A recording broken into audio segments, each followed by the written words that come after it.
Yeah, welcome back to DXB Today, where we're focusing on all things sport here this evening. We're looking at how Dubai is embracing a whole host of different sporting investments, venues, and of course events, but also looking at it from sports from a sort of trends perspective as well, and some of the big trends in sport. We were just talking a few minutes ago about the rise in e-sports here, digital sports and otherwise. So let's turn our attention to the tech if we can. Our next guest is the GCC Director of Whoop, a wearable health and fitness coach that is on a mission to unlock human performance. Please welcome Stephan Muller. Stephan, great to have you with us. Thanks very much indeed for joining us. Thank you for having me. Really kind of you to be with us. So look, there are no shortage of fitness trackers out there in the market, and obviously that data is all important, as we were just talking with Bert about a few minutes ago.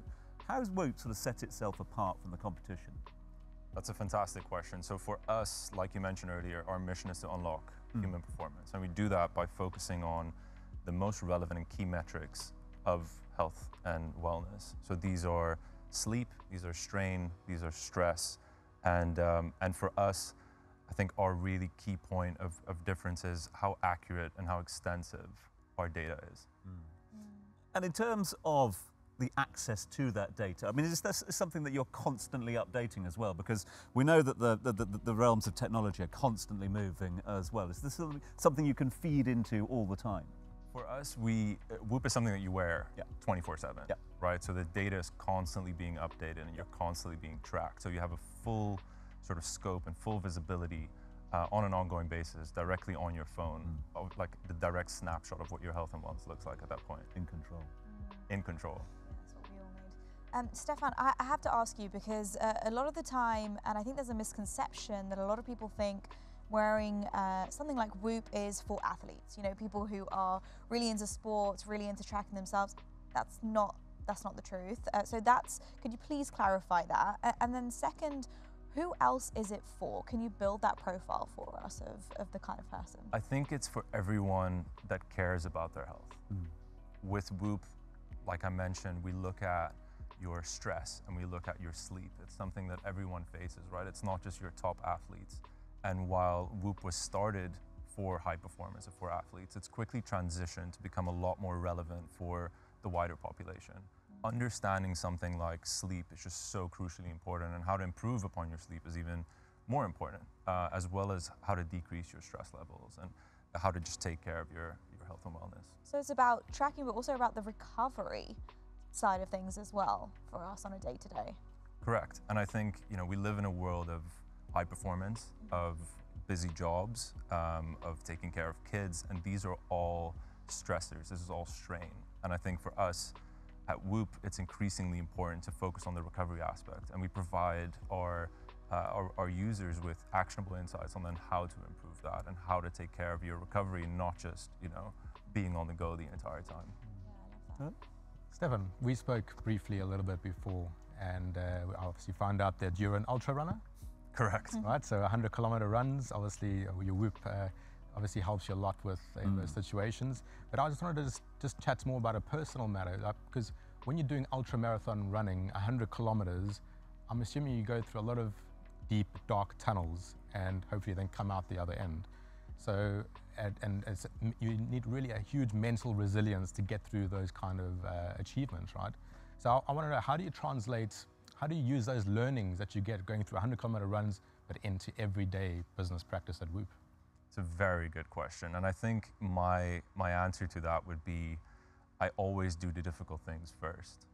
So when I wake up in the morning, when all of us wake up in the morning and we have a workout plan or we have something difficult planned, we often want to postpone it and postpone it and postpone it. I always get it done first thing, right? So I get the hard workout done. And in business, it would be the difficult conversation or the presentation or the email or whatever else it may be. So that's kind of part one of it. Part two, that what it really taught me is like when to rest and when to press go. Like when to take the foot off the pedal and when to press hard. And Whoop for me has been sort of my guide and my buddy in that, right? Like really understanding my recovery in the morning and when I could train harder and when I just needed to rest and take the foot off the gas. Amazing, yeah, it's definitely, I think, a lot of life lessons you could learn just from that, so thank you. Well, if we're learning life lessons from our wearable tech right now, I got to ask you now, Stephan, what is next for wearable tech in sports? I think one of the big areas of focus is going to be AI. One of our relatively new features is called Whoop Coach. So Whoop Coach is a feature where it's interactive, right? You can basically ask your Whoop particular questions, such as, am I getting sick based on my latest data? Is today a good day to, do a 60-minute run? What kind of state am I in at the moment? How can I decrease my stress levels? And it will not just give you the answers, it'll probably give you access to articles or videos in order to really help you make sense of all that data. So I think AI is going to be a big pillar moving forward across wearables.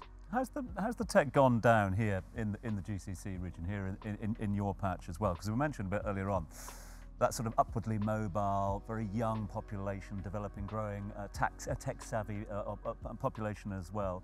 I would assume, and correct me if I'm wrong, that the Whoop is almost a perfect fit for what's going on here at the moment. Yeah, totally. And I think, when we look at our target demographic, it's definitely across all age ranges, and everyone is kind of included in that. Like, we try to make Whoop as accessible and as approachable as possible. Yeah. I think technology can often be very intimidating to look at, and obviously the younger generation is a lot better equipped because they grew up with it.